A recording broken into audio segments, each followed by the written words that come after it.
This is synthetic.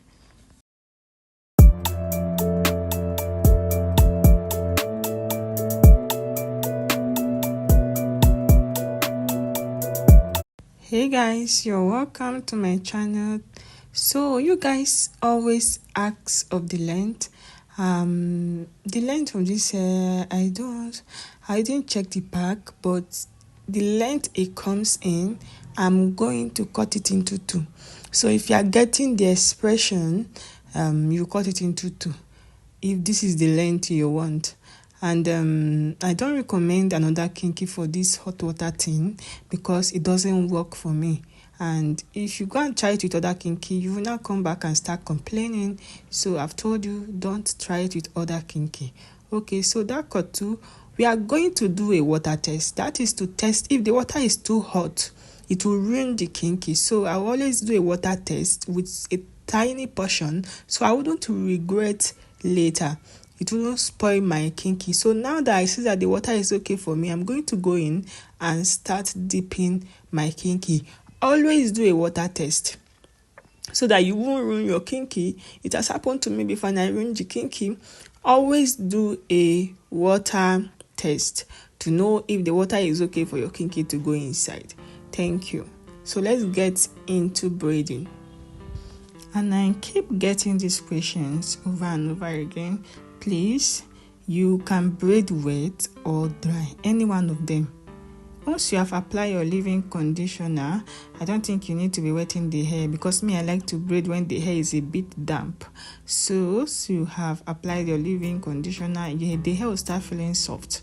Okay, so you can braid wet or dry. No need for you to keep the hair to get dry. Okay, either dry or wet, you can braid with the extension. Okay.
Please, if you haven't liked this video, like the video, subscribe to my YouTube channel if you haven't subscribed, and let's go on.